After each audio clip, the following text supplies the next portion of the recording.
अगले घंटे में आपको तमाम बड़ी खबरों से रूबरू कराएंगे, बताएंगे आज क्या कुछ खास रहा पूरे दिन में।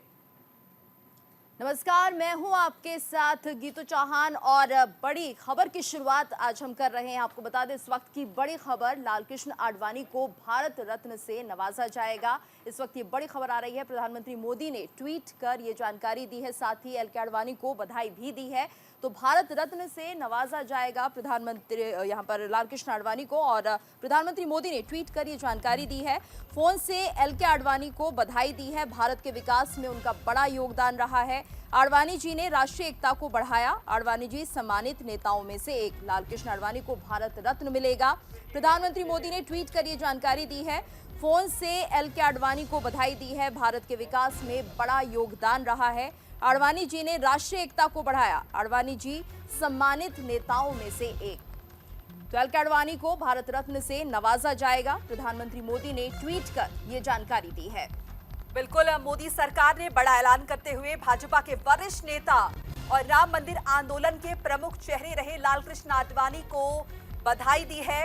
उन्हें भारत रत्न देने का ऐलान किया गया है। मोदी सरकार की तरफ से यह ऐलान किया गया है और पीएम मोदी ने अपने ट्विटर हैंडल पर, एक्स पर इस बात की जानकारी दी है कि पूर्व उप प्रधानमंत्री लालकृष्ण आडवाणी, जो कि राम मंदिर आंदोलन के प्रमुख चेहरों में से एक रहे हैं, उन्हें ये सर्वोच्च सम्मान दिया जाएगा। आपको बताएं कि अटल बिहारी वाजपेयी के बाद उन्हें ये सम्मान दिया जा रहा है।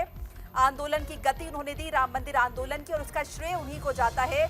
ऐसे में मोदी सरकार का फैसला उन्हें आंदोलन के तोहफे के तौर पर भी देखा जा रहा है।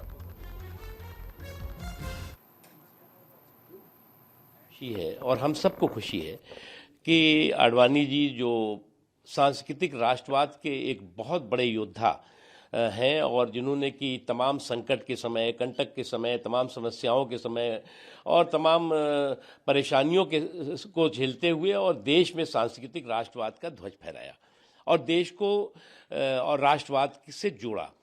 नहीं, शुभकामनाएं आडवाणी जी को। और क्या कह सकते हैं, बस यही है कि भारतीय जनता पार्टी को और प्रधानमंत्री को भी बड़े देर सवेर आडवाणी जी याद आए, जो पिछले 8-9 साल में वो उनकी पार्टी के बड़े नेता रहे हैं। और एक तरीके से आज भारतीय जनता पार्टी जिस स्थिति में है उसमें मुख्यतः तो जो उसका आधारशिला रखी थी वो आडवाणी जी ने रखी थी। भारतीय जनता पार्टी के पूर्व राष्ट्रीय अध्यक्ष, वरिष्ठ नेता आदरणीय लालकृष्ण आडवाणी जी को भारत रत्न देने की जानकारी आदरणीय प्रधानमंत्री नरेंद्र मोदी जी ने अपने सोशल मीडिया प्लेटफॉर्म से दी है। ऐसे अवसर पर आदरणीय आडवाणी जी को हम सब बहुत बहुत बधाइयाँ देते हैं, शुभकामनाएं देते हैं।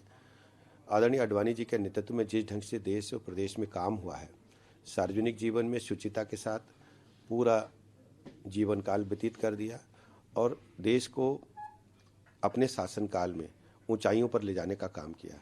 ऐसे अवसर पर मैं आदरणीय प्रधानमंत्री जी का भी आभार प्रकट करता हूं कि उन्होंने आदरणीय आडवाणी जी को सर्वोच्च भारत रत्न पुरस्कार देकर के सम्मानित करने का काम किया है। बहुत बहुत बधाई, शुभकामनाएं। राम मंदिर भी बन गया, आडवाणी जी को भारत रत्न भी मिल गया, पूरा बीजेपी का एजेंडा पूरा होते हुए नजर आ रहा है, तो अच्छी बात है। आडवाणी जी को बहुत बहुत बधाई देती हूँ and congratulations to honourable Advani ji on receiving the Bharat रत्न।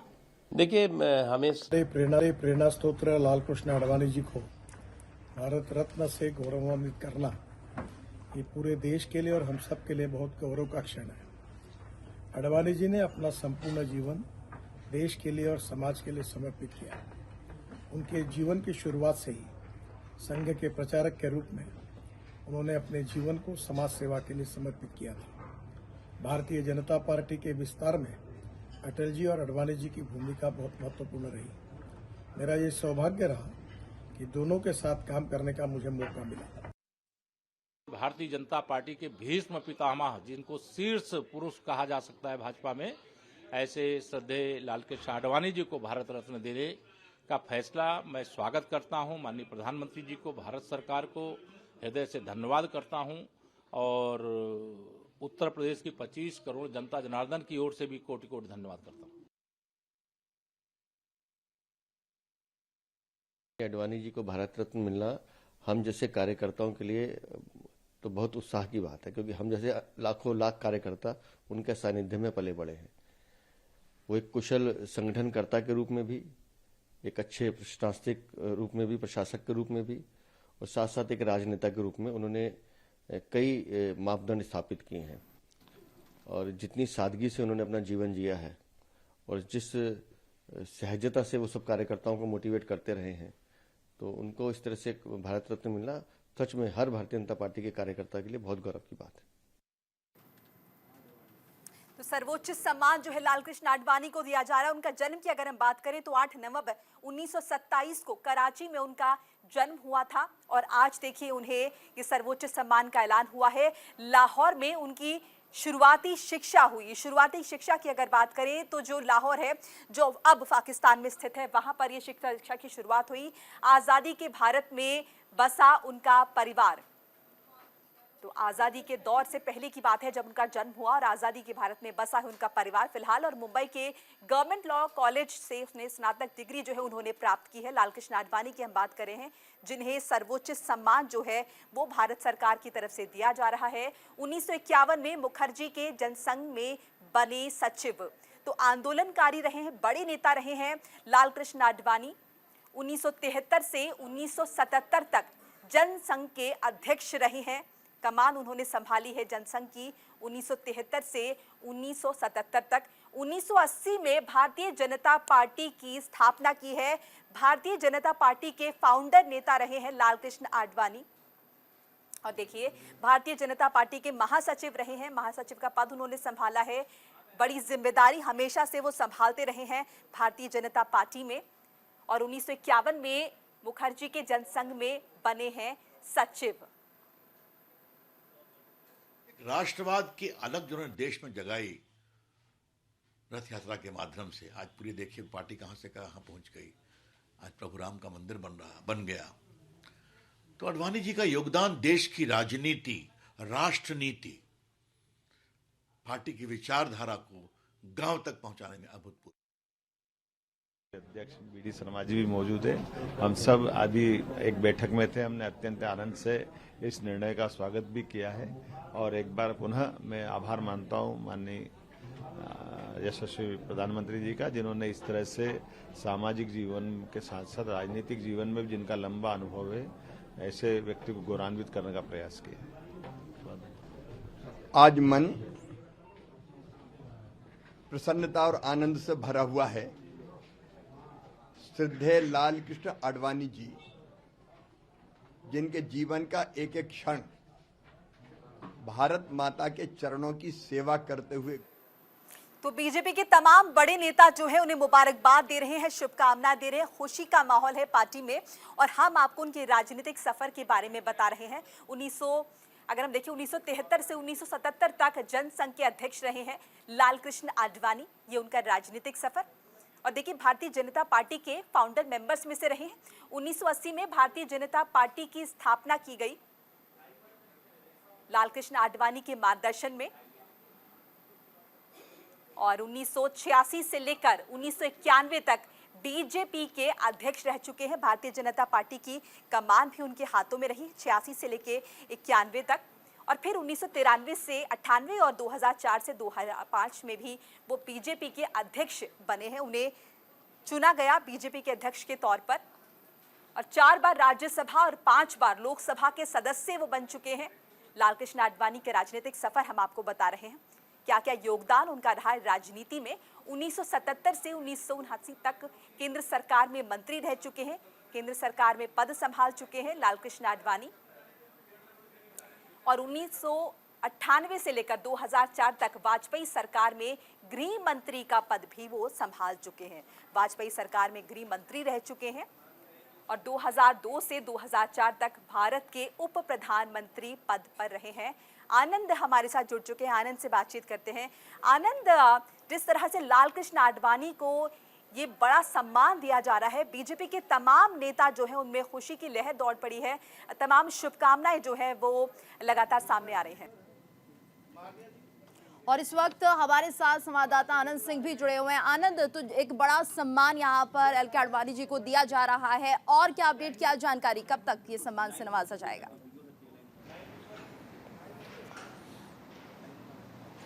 जी बिल्कुल, अगर इस फैसले की बात की जाए तो ये फैसला बेहद ही बड़ा है और उसका असर आप व्यापक तौर पर देख रहे होंगे।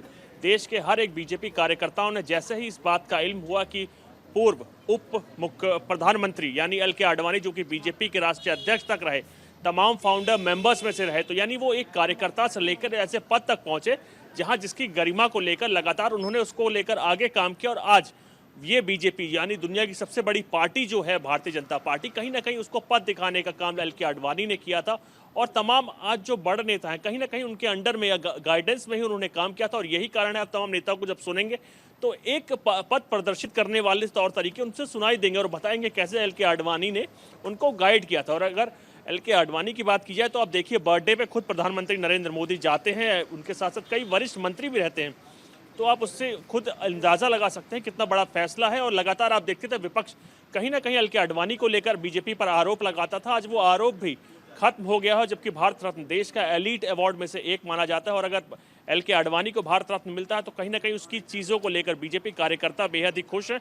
और उसका असर आप तमाम पॉलिसीज से लेकर उस चीज़ों में देख सकते हैं। बीजेपी अपने इससे पहले भी भारत रत्न दे रखा है अटल बिहारी वाजपेयी जी को, तो तमाम चीज़ें आप बताती हैं कि जो ये फाउंडर मेंबर्स है कहीं ना कहीं इनकी गाइडेंस को लेकर आज जो बीजेपी चल रही है तो उनकी ही सोच को प्रदर्शित करती है और उन्हीं की विचारधारा पर बीजेपी आज भी चल रही है। राम मंदिर में बड़ा योगदान रहा है एल के आडवाणी का। और अगर उसके साथ साथ तमाम चीज़ें देखें, कहीं ना कहीं आज भी आप उस चीज़ों को देखेंगे तो वो वक्त बताएगा कि एल के आडवाणी की चीज़ें कहीं ना कहीं वो सपना अब धीरे धीरे साकार होता चला जा रहा है। आर्टिकल 370 अपने दर्शकों को हम दिखा रहे हैं, लालकृष्ण आडवाणी को सम्मान मिला और उसके बाद किस तरह से खुशी की लहर, तस्वीरें दर्शकों को दिखा रहे हैं हम। बिल्कुल, ये तस्वीरें देख सकते हैं, लालकृष्ण आडवाणी अपनी बेटी के साथ हैं और भारत रत्न से नवाजा जा रहा है उनको। बेहद खुश है, हाथ जोड़कर बेहद ही सरल अंदाज में वो यहाँ पर धन्यवाद भी करते हुए दिखाई दे रहे हैं। तो खुशी जिस तरह से उनके चेहरे पर झलक रही है, हालांकि उनकी उम्र इतनी हो गई है लेकिन आप तस्वीरों के जरिए देख सकते हैं कि जज्बा अभी भी वही है। देश को एकजुट करने का वो जज्बा वो शायद कभी कम नहीं होने वाला है। आनंद, और हमेशा हमने देखा कि एल के आडवाणी जी लोगों को एकजुट करते रहे और बड़े बड़े आंदोलन का हिस्सा रहे। खासतौर से अयोध्या का जो आंदोलन था वो अपने आप में एक इतना बड़ा आंदोलन था जिसमें शायद लोगों को एकजुट करना एक बहुत बड़ी चुनौती थी, लेकिन उसके बाद भी वो सभी को एक साथ लेकर चलते हुए नजर आए।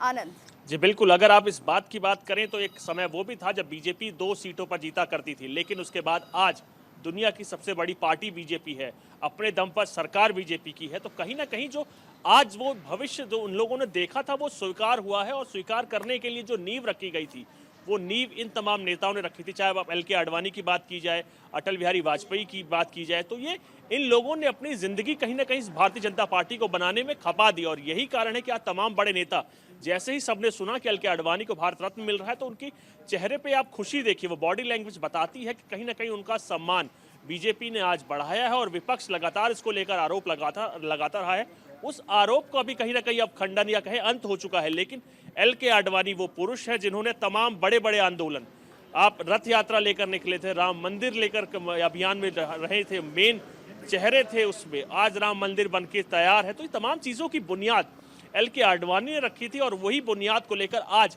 बीजेपी जो अपने वर्चस्व पे है, अपने दम पर सरकार चला रही है, तो कहीं ना कहीं उनकी विचारधारा है वो उन लोगों के परिश्रम थे जिनके सपने आज से साकार हुए हैं और अपने दम पे बीजेपी सरकार चला रही है। दिल्ली की तमाम अभियान आप देखिए, इनकी जीवनी आप जब देखिए तो लाहौर से जन्म लिया, भारत आए, भारत के बाद बीजेपी के अध्यक्ष बने, उसको बढ़ाने को लेकर काम किया, बीजेपी की विचारधारा इनने रखी और उस विचारधारा के जब जनमत संग्रह हुआ, लोगों ने उस विचारधारा का सम्मान किया या कहें सहयोग किया। जब आज बीजेपी करोड़ों के कार्यकर्ता है और बड़ी दुनिया की सबसे बड़ी पार्टी कही जाती है, तो अपने बड़े नेता को सम्मान देने के बाद कहीं ना कहीं हर एक छोटे से छोटे कार्यकर्ता को आप देखें, आंदोलन में चेहरों पे खुशी है और बॉडी लैंग्वेज बता रही है।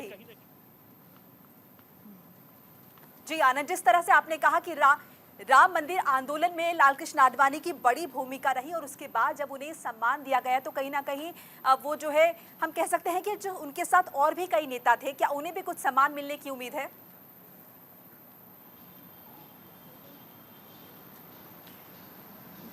जी बिल्कुल, सम्मान की अगर बात की जाए तो बीजेपी या है पॉलिटिकल तौर पर एक चीज कही जाती है कि अगर एक नेता का सम्मान मतलब वो तमाम नेताओं का सम्मान होता है। आगे अगर आप बात की जाए मुरली मनोहर जोशी को, तो कभी भी सरकार उनको बड़ा सम्मान आज भी देती है। कई एनजीओस में वो आज भी अध्यक्ष है, अपने सुचारू रूप से जिंदगी जी रहे हैं और कहीं ना कहीं अपने वरिष्ठ, अभी उनका बर्थडे था, खुद प्रधानमंत्री उनके जन्मदिन पर गए थे। तो ये तमाम चीजें बताती हैं कि अपने बुजुर्गों को या अपने वरिष्ठों का बीजेपी आज भी सम्मान करती है, क्योंकि ये वही लोग हैं जो आज बीजेपी सरकार में है, तो कहीं ना कहीं इनकी सबसे बड़ी जिम्मेदारी है। इन्होंने उस दौर में काम किया जब आपातकाल लगा था, देश में ना किसी को बोलने की आज़ादी थी, ना लिखने की आज़ादी थी, ना अपनी चीज़ें आगे बढ़ाने की आज़ादी थी। उस दौरान इन लोगों ने संघर्ष किया, जेल गए और कड़ी कठोर जिंदगी जी उस दौरान। तो लेकिन उसके बाद भी अपनी विचारधारा पे अडिग रहे, अपनी विचारधारा को आगे बढ़ाया, बीजेपी को आगे बढ़ाया और आज बीजेपी उस दम पर है। बिल्कुल आनंद, और यही दृढ़ निश्चय है कि वो अपनी बात पर अडिग रहे, बीजेपी को आगे बढ़ाया, देश को आगे बढ़ाया। बहुत बहुत धन्यवाद आपका इस पूरी जानकारी के लिए। रुकेंगे यहाँ पर एक छोटे से ब्रेक के लिए, ब्रेक के बाद खबरें जारी हैं। और इस वक्त ये अहम खबर आपको बता रहे हैं, बिहार में मंत्रियों के विभागों का बंटवारा हुआ है। सम्राट चौधरी को मिला है 9 विभागों का जिम्मा और वहीं विजय सिन्हा को भी मिला है 9 विभागों का जिम्मा। देखिए, हाल ही में नीतीश कुमार ने बीजेपी के साथ मिलकर बिहार में सरकार बनाई, शपथ ग्रहण समारोह हुआ और उसके बाद अभी तक मंत्रिमंडल विस्तार नहीं हुआ, लेकिन फिलहाल जिम्मेदारियां जो हैं वो सौंप दी गई हैं, जिसके बाद विजय सिन्हा को 9 विभागों की जिम्मेदारी सौंपी गई है। और साथ ही साथ आपको बताएं कि सम्राट चौधरी को भी 9 विभागों का जिम्मा दे दिया गया है। तो सम्राट चौधरी को 9 विभागों का जिम्मा दिया गया है, वहीं विजय सिन्हा को भी 9 विभागों की जिम्मेदारी दी गई है। बिहार में मंत्रियों के विभागों का बंटवारा हुआ है। सम्राट चौधरी और विजय सिन्हा दोनों को 9 विभाग मिले हैं जिनका जिम्मा इन्हें सौंपा गया है। तो अब से कुछ समय पहले ये सरकार बनी है एनडीए के साथ और विजय सिन्हा को ये नई जिम्मेदारी 9 विभागों का जिम्मा दिया गया है। वहीं सम्राट चौधरी को भी 9 विभाग दिए गए हैं।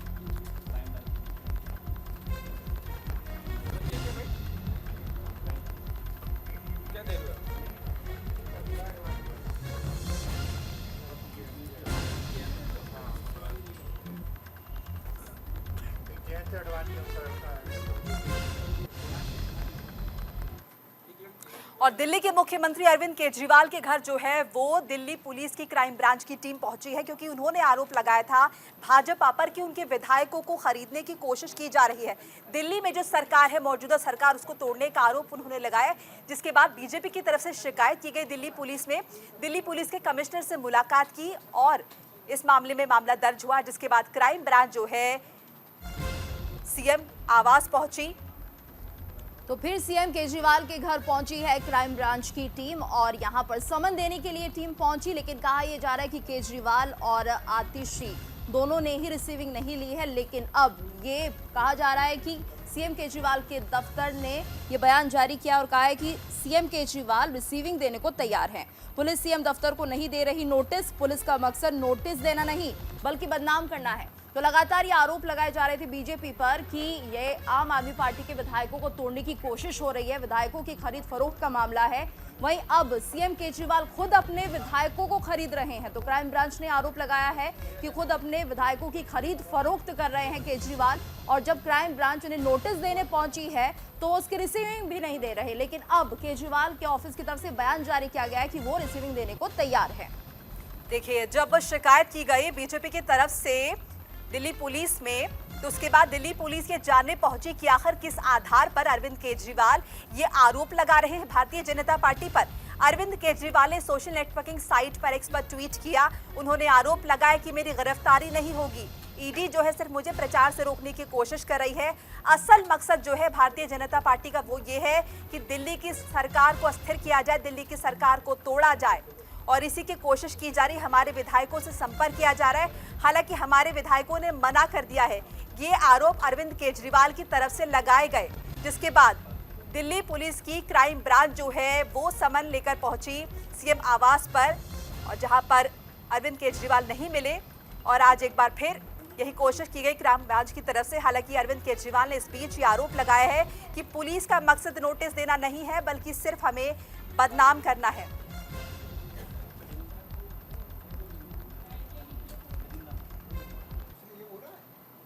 नोटिस लेकर दिल्ली के मुख्यमंत्री आवास पर पहुंचे थे। वो आप देख सकते हैं कि इस वक्त वही ऑफिसर्स जो हैं अपनी गाड़ी में बैठ चुके हैं और यहां से जाने की तैयारी कर रहे हैं। जैस्मीन शाह के तमाम सवालों के बावजूद, जब जैस्मीन शाह जो कि आपके राष्ट्रीय प्रवक्ता हैं, उनके तमाम सवालों के पूछने के बावजूद जो है वो या एसीपी पंकज अरोड़ा अपने जो अधिकारी और भी हैं उनके साथ अब यहाँ से निकलने की तैयारी कर रहे हैं। उनका कहना है कि ये नोटिस केवल दिल्ली के मुख्यमंत्री अरविंद केजरीवाल को ही सौंपा जाएगा, इस तरीके की बात इनकी इस क्राइम ब्रांच की तरफ से कहा जा रहा है। सुबह से ही यहाँ पर ये टीम आई हुई थी और कहीं ना कहीं नोटिस सौंप कर ना जाना, केवल मुख्यमंत्री को ही नोटिस सौंपना, ये एक बड़ा सवाल खड़ा होता है कि आखिरकार जब सीएम हाउस पर पहुंच चुके हैं तो क्यों ही नोटिस नहीं सौंपा जा रहा है। इस तरीके से कल शाम को भी घटनाक्रम देखा गया था कि क्राइम ब्रांच के अधिकारी यहाँ पर पहुंचते हैं लेकिन बिना नोटिस दिए चले जाते हैं और अभी भी यही सिचुएशन जो है, आज भी यही हालात देखने को मिल रहे हैं। देख सकते हैं तस्वीरों में कि लोग लगातार क्राइम ब्रांच के अधिकारी जो हैं उनसे सवाल जवाब करने की कोशिश की जा रही है, लेकिन कहीं ना कहीं पंकज अरोड़ा ने जो है चुप्पी ठानी हुई है, वो किसी भी सवाल का जवाब देते हुए नजर नहीं आ रहे हैं। और अब क्राइम ब्रांच के जो अधिकारी हैं वो जिस गाड़ी में आए थे अब वो उस गाड़ी में बैठ चुके हैं और यहाँ से निकलने की तैयारी कर रहे हैं। इतने लंबे इंतजार करने के बावजूद भी आखिरकार दिल्ली के मुख्यमंत्री अरविंद केजरीवाल को ही नोटिस सौंपने की जिद एक बड़ा सवाल क्राइम ब्रांच के अधिकारियों के ऊपर भी खड़ा करती है कि क्यों नोटिस जो है वो केवल मुख्यमंत्री अरविंद केजरीवाल को ही सौंपने की जिद लगाई हुई है। आखिरकार ऐसी क्या वजह है जो नोटिस मुख्यमंत्री अरविंद केजरीवाल के अलावा किसी और को नहीं दिया जा रहा। हालांकि आम आदमी पार्टी के राष्ट्रीय संयोजक अरविंद केजरीवाल हैं, उनके यहाँ से ये कहना है कि अगर क्राइम ब्रांच नोटिस सौंपती है किसी को भी तो वहां से रिसीविंग जरूर दी जाएगी, लेकिन ना ही क्राइम ब्रांच की तरफ से किसी तरीके की रिसीविंग दी जा रही है और ना ही मुख्यमंत्री अरविंद केजरीवाल के अलावा किसी और को ये नोटिस दिया जा रहा है। इसके पीछे की वजह क्या है ये तो बाकी की आगे की स्थिति के बाद ही समझ क्लियर हो पाएगी। वीडियो जर्नलिस्ट अरब के साथ भावना, न्यूज़ 1। और इस वक्त हमारे साथ संवाददाता भावना भी जुड़ गई हैं। भावना, तो जिस तरह से हम देख रहे हैं ये पूरा ड्रामा चल रहा है और कहीं ना कहीं क्राइम ब्रांच की टीम पहुंचती है अरविंद केजरीवाल के ऑफिस पर, लेकिन रिसीविंग नहीं ली जाती। वही अरविंद केजरीवाल कह रहे हैं कि बीजेपी ये कोशिश कर रही है कि उनके विधायकों को खरीदा जा रहा है। क्या अपडेट?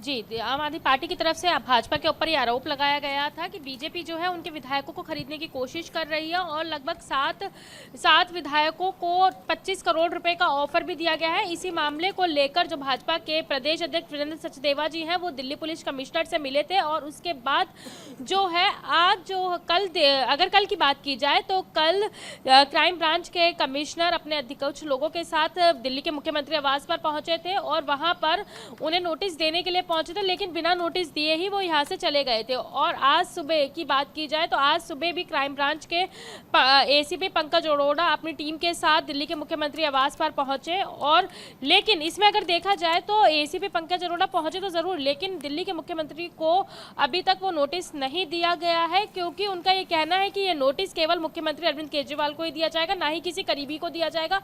लेकिन आपको ये भी बता दूं, वहीं जब इस पूरे मामले को लेकर आम आदमी पार्टी के राष्ट्रीय प्रवक्ता जैस्मीन शाह ने एसीपी पंकज अरोड़ा से बात करने की कोशिश की कि ऐसा किस कानून में लिखा है कि जिसमें बस मुख्यमंत्री अरविंद केजरीवाल को ही नोटिस दिया जाएगा, किसी भी परिवार वाले को या करीबी को नोटिस नहीं दिया जाएगा। तो कहीं ना कहीं पंकज अरोड़ा वहां पर चुप्पी साधे हुए नजर आए। मैं एक बार अपने कैमरामैन से रिक्वेस्ट करूंगी कि आपको तस्वीरों में दिखाए कि कहीं ना कहीं इस मामले को 1 घंटे से ज्यादा का समय बीत चुका है और आप देख सकते हैं कि पंकज अरोड़ा जो कि एसीपी क्राइम ब्रांच है वो फिलहाल मौके पर मौजूद है। जिस टाइम जैस्मीन शाह द्वारा उनसे तमाम सवाल जवाब किए गए थे तो वो अपनी इसी गाड़ी में आकर बैठ गए थे जिस गाड़ी में वो दिल्ली के मुख्यमंत्री आवास पर पहुंचे थे। लेकिन अभी भी जो क्राइम ब्रांच के अधिकारी हैं वो मौके पर मौजूद है क्योंकि लगातार बस केवल एक ही बात कही जा रही है कि मुख्यमंत्री को ही ये नोटिस दिया जाएगा। साथ ही साथ मैं आपको बता दूं कि क्राइम ब्रांच की तरफ से आतिशी जो कि कैबिनेट के मिनिस्टर हैं जिन्होंने प्रेस कॉन्फ्रेंस कर भाजपा के ऊपर आरोप लगाया था कि विधायकों को खरीद फरोख्त करने की कोशिश की जा रही है, उनको भी नोटिस देने की तैयारी चल रही है। लेकिन कहीं ना कहीं किसी कार्यक्रम के चलते जो मिनिस्टर आतिशी बिल्कुल भावना, यानी कि आम आदमी पार्टी की मुश्किलें कम नहीं हो रही है। आप इस खबर पर नजर बनाए रखिएगा, आपसे अपडेट लेंगे। धन्यवाद आपका इस पूरी जानकारी के लिए। और इस बीच एक और बड़ी खबर आ रही है देहरादून से, जहां पर आज धामी सरकार की जो कैबिनेट है वो यूसीसी को लेकर एक बैठक करने जा रही है। यूसीसी लागू करने की तैयारियां तेज होती हुई दिख रही है और इसको लेकर कैबिनेट की मीटिंग और यूसीसी को लेकर धामी सरकार की ये बड़ी कवायद। आज देहरादून में कैबिनेट की बैठक होगी, शाम 4 बजे बैठक की शुरुआत होगी। बिल्कुल, और इससे पहले देखिए यूसीसी का जो ड्राफ्ट है वो मुख्यमंत्री धामी को सौंप दिया गया था। तकरीबन 20 महीने का वक्त लगा ये ड्राफ्ट तैयार करने में, जिसके बाद कल ये मुख्यमंत्री धामी को सौंपा गया और ड्राफ्ट मिलने के बाद संतोष जाहिर किया, उन्होंने खुशी जाहिर की। उन्होंने कहा कि लंबे समय से इसका इंतजार हो रहा था और अब फाइनली ये इंतजार पूरा हो गया है। जल्द ही कोशिश की जाएगी कि इसे बिल के तौर पर लाया जा सके। बिल्कुल, और सचिवालय में बैठक का आयोजन हो रहा है। बैठक में पेश होगा यूसीसी का ड्राफ्ट। बैठक के बाद विधानसभा में इसे पेश किया जाएगा। सीएम धामी की अध्यक्षता में आज शाम 4 बजे देहरादून में कैबिनेट की बैठक होगी। इस कैबिनेट बैठक में समान नागरिक संहिता का ड्राफ्ट पेश किया जाएगा।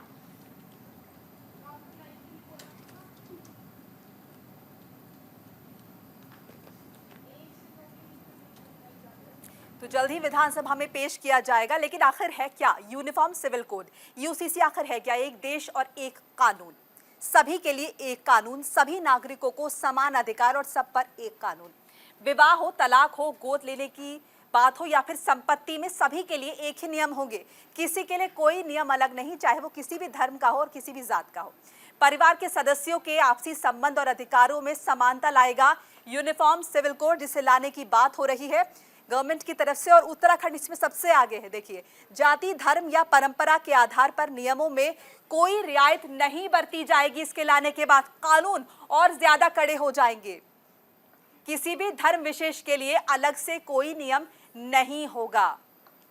ये यूनिफॉर्म सिविल कोड है जिसे लाने की तैयारी जो है सरकार की तरफ से की जा रही है। धामी सरकार लगातार कवायद कर रही है। एक देश और एक कानून, यही है यूनिफॉर्म सिविल कोड यूसीसी, जिसका ड्राफ्ट जो है मुख्यमंत्री को सौंप दिया गया है और अब जो है इसे विधानसभा में पेश किया जाएगा। देखिए, 27 मई 2022 को गठित की गई थी एक्सपर्ट की कमेटी जो इस पे चर्चा कर रही थी और तमाम तरह के सुझाव भी इसको के मद्देनजर लिए गए थे। 27 नवंबर 2022 को बढ़ाया गया 6 महीने का समय, क्योंकि बहुत ज्यादा सुझाव इसे लेकर आ रहे थे। ऐसे में समय पर गौर करना था। 27 मई 2023 को 4 महीने का कार्यकाल और बढ़ाया गया ताकि इसे पुख्ता तौर पर तैयार किया जा सके।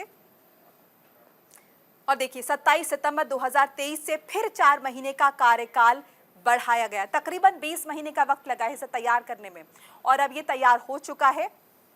26 जनवरी को 15 दिन के लिए कमेटी का कार्यकाल बढ़ाया गया, क्योंकि लगातार इस पर जो है और ज्यादा संशोधन सामने आ रहे थे, विचार जो है लगातार सामने आ रहे थे। 27 मई 2022 को गठित की गई थी एक्सपर्ट कमेटी। अनुज अवस्थी हमारे साथ जुड़ चुके हैं। अनुज, तैयारियां पूरी हो चुकी हैं। कल ये रिपोर्ट मुख्यमंत्री को सौंपी गई और अब जल्द ही विधानसभा में पेश हो जाएगी। क्या अपडेट है आपके पास? अनुज, आपको हमारी आवाज मिल रही है?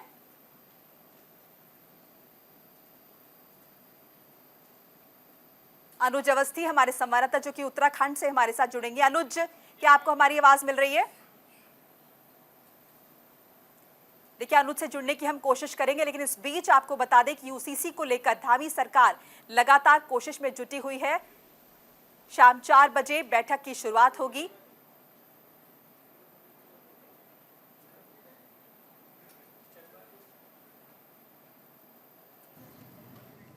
और यहां पर रुकेंगे एक छोटे से ब्रेक के लिए, जल्द हाजिर होंगे, आप बने रहिए हमारे साथ। आपका खबर अब ठाणे से है, जहां पर बीजेपी नेता ने शिंदे गुट के नेता पर गोली चलाई है। यह मामला थाने में हुआ है और जिसके बाद सियासी सरगर्मियां काफी तेज हो गई हैं। आपको बताएं कि यहां पर लगातार पुलिस की तरफ से पूछताछ की जा रही है, जांच भी चल रही है। ठाणे में गोलीबारी मामले में बड़ा अपडेट हम आपको बता रहे हैं। शिंदे गुट के नेता महेश गायकवाड़ पर गोली चलाई गई। उल्हासनगर में गणपत गायकवाड़ ने गोली चलाई है। पुलिस ने विधायक गणपत गायकवाड़ को गिरफ्तार कर लिया है और गृह मंत्री देवेंद्र फडणवीस ने उच्च स्तरीय जांच का आदेश दे दिया है। पूरा मामला आपको बता रहे हैं। ठाणे में बीजेपी विधायक ने पुलिस स्टेशन में शिवसेना नेता पर गोली चला दी। बीजेपी विधायक गणपत ने शिवसेना शहर प्रमुख महेश गायकवाड़ पर 4 गोलियां दागी हैं। शिंदे गुट के नेता बुरी तरह से जख्मी हो गए हैं। बिल्कुल, शिंदे गुट के नेता बुरी तरह से जख्मी हो गए हैं और बताया जा रहा है कि जमीन विवाद को लेकर गणपत गायकवाड़ ने महेश गायकवाड़ और उनके सहयोगियों पर हमला कर दिया। बता दें कि 2 दिन पहले इसी जमीन के विवाद को लेकर दोनों पार्टी के नेताओं के बीच नोकझोंक हुई थी और इसी विवाद के चलते बीजेपी विधायक गणपत गायकवाड़ के बेटे वैभव गायकवाड़ अपनी शिकायत लेकर उल्हासनगर के हिल लाइन पुलिस थाने पहुंचे थे और इसी दौरान शिवसेना कल्याणपुर के शहर प्रमुख महेश गायकवाड़ अपने समर्थक के साथ हिल लाइन पुलिस थाने पहुंच गए।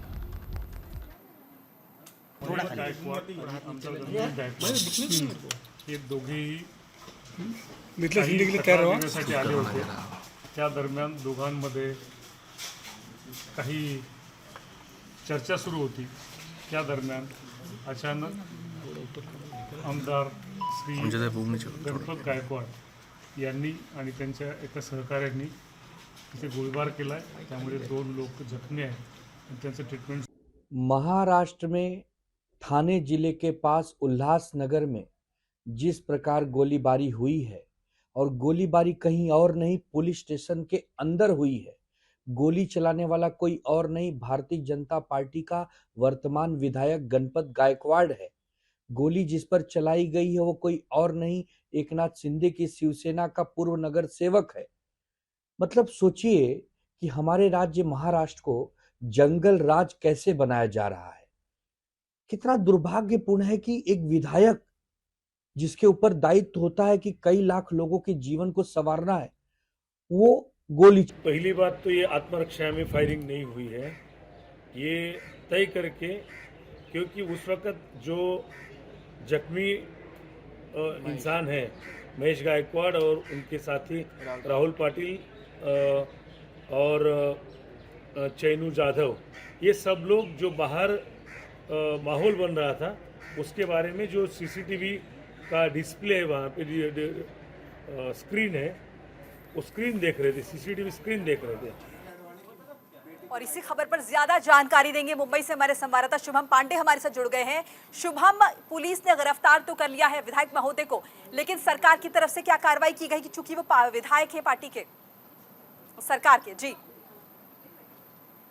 बिल्कुल, देखिए इस घटना में अगर आप बात करें तो जो गोली चलाने वाला विधायक है वो महाराष्ट्र के मुख्यमंत्री देवेंद्र फडणवीस का बहुत करीबी, जिसके ऊपर गोली तानी गई है वो महाराष्ट्र के वर्तमान मुख्यमंत्री एकनाथ शिंदे के करीब है। तो मामला हाई प्रोफाइल बनी जा चुका है। तो ऐसे में अब यहाँ पर सियासी घटना, विपक्ष को कोई मुद्दा ना मिले, इस वजह से ये कोशिश की जा रही है कि किसी तरह से मामले को शांत रखा जाए और ज्यादा हाई प्रोफाइल बनने न दिया जाए। लेकिन फिर भी विधायक गणपत पाटिल को थोड़ी देर बाद ऑनलाइन के माध्यम से, वीडियो कॉन्फ्रेंसिंग के माध्यम से कोर्ट में पेश किया जाएगा, जहाँ पर रिमांड की मांग जो है वो की जाती है, क्योंकि सरेआम दिन दहाड़े 6 राउंड फायरिंग जो है वो की गई है। तो ऐसे में अब ये बड़ा सवाल लॉ एंड ऑर्डर पर खड़ा होता है कि आखिर पुलिस स्टेशन के अंदर एक विधायक, एक जो उसके सहयोगी दल है, उसको कैसे कनपट्टी पर बंदूक लगाकर उसे मौत के घाट उतार देता है, ये सबसे बड़ा सवाल है। और लॉ एंड ऑर्डर पर बड़े सवाल खड़े हो रहे हैं। हालांकि महाराष्ट्र के मुख्यमंत्री देवेंद्र फडणवीस उन्होंने कहा है कि जांच की कमेटी के लिए हाई लेवल कमेटी बिठा दी है, लेकिन कमेटी बिठाई है, लेकिन सवाल ये खड़ा होता है कि आखिर जो विधायक और शिंदे गुट के जो नेता, शिवसेना के नेता है, उनके बीच इतनी विवाद इसे क्यों नहीं सुलझाएगा? मामला इस तरह से बढ़ गया कि आप जनता के बीच भरोसा नहीं पैदा करते हैं कि एक विधायक इस तरह से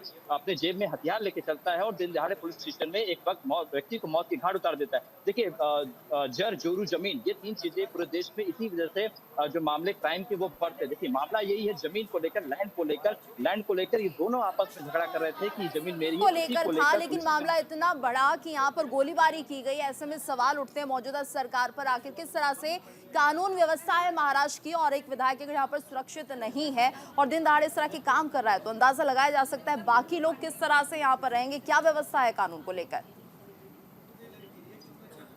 देखिए, इसी वजह से कानून व्यवस्था और न बिगड़े, इसी वजह से आरोपी जो विधायक है गणपत गायकवाड़, उन्हें वीडियो कॉन्फ्रेंसिंग के माध्यम से कोर्ट में पेश किया जा रहा है। लेकिन सवाल खड़े हो रहे हैं कि आखिर बीजेपी के विधायक जब इस तरह से काम कर रहे हैं, सरकार में, मौजूदा सरकार में सत्ता का सुभोग रहे हैं, ऐसे विधायक काम करेंगे तो लॉ एंड ऑर्डर, महाराष्ट्र की सिचुएशन जो स्थिति है वो उसे कैसे नियंत्रण रखा जाए। हालांकि अब कोई भी नेता इस पर बयान देने को तैयार नहीं हो रहा है, लेकिन महाराष्ट्र सरकार में शिंदे गुट के खासतौर पर मुख्यमंत्री शिंदे के जो करीबी विधायक है, जो मंत्री हैं, वो लगातार घटनास्थल पर पहुंच रहे हैं और दुख जता रहे हैं, क्योंकि बहुत मामला है, क्योंकि दोनों नेता, दोनों मुख्यमंत्रियों के करीबी थे। तो ऐसे में सवाल तो खड़े हो रहे हैं, लेकिन अभी तक कोई जवाब देने के लिए तैयार नहीं हो रहा है। देखिए शुभम, एक तो वो विधायक थे, एक तो सवाल ये खड़ा होता है कि अगर वो खुद विधायक है तो इस तरह की गैर जिम्मेदाराना हरकत कैसे कर सकते हैं। दूसरा प्रश्न ये भी उठता है कि थाने के अंदर तमाम पुलिस वालों के बीच, तमाम अधिकारियों के बीच इस तरह की घटना। देखिए, उस पुलिस इंस्पेक्टर से सवाल पूछे जाएंगे, स्थानीय डीसीपी जो होते हैं, जो जोन के अंदर पुलिस स्टेशन आता है, उनसे सवाल पूछे जाएंगे कि भाई आपके पुलिस स्टेशन के अंदर, आपके केबिन के अंदर एक दिन दहाड़े विधायक आता है और एक दूसरी पार्टी के नेता को गोली मार देता है। ऐसे में इसी वजह से कमेटी बिठाई गई, जांच कमेटी बिठाई, जिसमें आला अधिकारी, बड़े अधिकारी, पुलिस अधिकारी वो जांच करेंगे कि आखिर क्या हुआ। देखिए, ये जो घटना हुई उस वक्त हुई जब तू मैं हो जाती है दोनों के बीच में। उसके बाद आपा खो देते हैं विधायक साहब, और विधायक साहब अपनी जेब से बंदूक निकाल कनपट्टी भी लगा के सीधा मौत की घाट उतार देते हैं। इस वक्त जो महेश गायकवाड़ हैं, जो शिंदे गुट के नेता है, वो अस्पताल में जिंदगी और मौत से जूझ रहे हैं। तो ऐसे में अब आप सोचिए कि ये सवाल होता है कि भाई विधायक के पास जो रिवॉल्वर आया है, वो रिवॉल्वर क्या लाइसेंसी था, क्या विधायक अपने पावर के इस्तेमाल किए? रिवॉल्वर तो फिलहाल जब्त कर लिया गया है, लेकिन बड़ा विषय यही होता है कि विधायक अपने विधानसभा क्षेत्र में अपने ही पार्टी के साथ ऐसा करेगा तो बाकी जनता की सुरक्षा क्या करेगा? यही सवाल बार बार खड़ा हो रहा है। इसी वजह से तमाम सवालों के कटघरे में इस वक्त भारतीय जनता पार्टी और महाराष्ट्र के मुख्यमंत्री देवेंद्र फडणवीस, खासतौर पर बीजेपी पार्टी आ चुकी है। बिल्कुल, और हम देख रहे हैं कि लगातार अब जांच की बात कही जा रही है। देवेंद्र फडणवीस क्या कह रहे हैं शुभम, और कब तक ये जांच पूरी कर ली जाएगी, क्योंकि ये बहुत बड़ा और गंभीर मामला है? बिल्कुल, देखिए, तो जांच का विषय है। कमेटी बिठाई गई है, कमेटी पुलिस ऑफिसर को बुलाएगी, वहां पे जिस पर जो कार्यकर्ता मौजूद थे उन सभी को बुलाया जाएगा, उनसे सबसे पूछताछ की जाएगी कि आखिर कल रात में क्या हुआ था, किस तरह से घटना घटी थी। उसके बाद जांच का विषय होता है, प्रोसेस होता है, पूछताछ होती है, उसके बाद ही कुछ रिपोर्ट सामने। लेकिन महाराष्ट्र के मुख्यमंत्री देवेंद्र फडणवीस की तरफ से फिलहाल अब तक कोई बयान नहीं है, क्योंकि वो खुद शौक है कि उनके बेहद करीबी विधायक इस तरीके की हरकत करेंगे तो न सिर्फ उनकी इमेज पर बल्कि पूरी पार्टी की इमेज पर एक सवाल खड़ा हो जाता है। वहाँ के स्थानीय लोग भी सवाल खड़ा करने लगते हैं कि भाई आपकी पार्टी के विधायक इस तरह से काम करेंगे तो अगली बार हम आपको कैसे चुनेंगे? यही सवाल खड़ा हो। इस वजह से कोई भी बीजेपी का विधायक या कोई बीजेपी का नेता इस वक्त बोलने से कतरा रहा है। बिल्कुल शुभम, और कितना पुराना ये विवाद रहा होगा, क्योंकि बताया जा रहा है जमीन से जुड़ा था। क्या इससे पहले भी कोशिश की गई थी बीजेपी विधायक की तरफ से शिंदे गुट के इस नेता को हार्म करने की? देखिए, जो जानकारी मिली है कि ये जो प्रॉपर्टी थी, ये उल्लासनगर में एक लैंड है, वहां पर दोनों ये कब्जा माना जाता है, क्योंकि बहुत प्राइम लोकेशन पे प्रॉपर्टी थी। इस वजह से एमएलए जो थे गणपत गायकवाड़, वो कह रहे थे कि मैं एमएलए हूँ, मैं खरीदना चाहता हूँ, वो मांगी कीमत है। लेकिन जो शिंदे गुट की विधायक है वो कह रहे हैं भाई हमारी सरकार है, सीएम हमारे पास है, तो ऐसे में हम आपको ये प्रॉपर्टी देंगे। इसी वजह से मामला लगातार बढ़ता रह गया था, सुखमय हो रही थी और प्रॉपर्टी लेन देन को लेकर बात बढ़ती गई और बात इस तरह से आ चुकी है कि जान गंवानी पड़ सके। यही बात है कि इसी बात की शिकायत को लेकर महेश गायकवाड़ उनके बेटे शिकायत दर्ज कराने जाते हैं। उसके बाद वहाँ स्थानीय लोग वहाँ पर पहुंच जाते हैं। यही वजह है कि प्रॉपर्टी की जो बातचीत हो रही थी उसे खरीदने की फिराक में थे जो गणपत गायकवाड़ है, जिन्होंने विधायक थे, खरीदने की फिराक में, लेकिन जो महेश गायकवाड़ है वो इसे बेचना नहीं चाह रहे थे। यही इसी वजह से को लेकर पिछले 2 से 3 सालों में ये बात विवाद जो है वो चल रहा था। पार्टी के नेताओं के बीच ये वारदात हुई है, बीजेपी नेता ने गोली मारी है, तो फिलहाल किस तरह की स्थिति है दोनों पार्टी के नेताओं के बीच? क्या ये जो कलह है ये और ज्यादा बढ़ गई है? देखिए, फिलहाल ऐसी कला की बात, लेकिन शिंदे गुट के विधायक है, मंत्री हैं, वो वहां पर पहुंचना शुरू हो चुके हैं, लेकिन आधिकारिक तौर पर कोई खुलकर मीडिया से बातचीत करने से कतरा रहा है, खासतौर पर बीजेपी के नेता, क्योंकि बीजेपी के विधायक ने ऐसा किया तो जाहिर सी बात से पार्टी की साख पर सवाल खड़े हो जाते हैं। इसी वजह से लगातार मीडिया से बातचीत करते हुए कतराते हैं। लेकिन विपक्ष यहाँ पर आक्रामक हो चुका है और खासतौर पर शिवसेना की उद्धव ठाकरे गुट की सेना है वो आक्रामक हो चुकी है कि भाई बीजेपी के विधायक इस तरह से करेंगे तो आप क्या सरकार चलाने, सरकार को आप जंगल राज में लेके जा रहे हैं महाराष्ट्र को। यही सवाल बार बार दागे जा रहे हैं, लेकिन फिलहाल कोई कुछ बोलने को तैयार नहीं। लेकिन अब थोड़ी देर बाद कोर्ट में पेश किया जाएगा, उसके बाद देखना होगा कि पूछताछ में इनसे क्या कुछ और निकल कर आता है। बिल्कुल शुभम, लाजमी है सवाल उठना सरकार से कि आखिर किस तरह का जंगल राज है। बहुत बहुत धन्यवाद आपका इस पूरी जानकारी के लिए, और इसी के साथ इस बुलेटिन में फिलहाल इतना ही। और लगातार खबरों के लिए आप देखते रहिए न्यूज़ इंडिया, बने रहिए हमारे साथ, पल पल की अपडेट आप तक पहुंचाते रहेंगे। नमस्कार।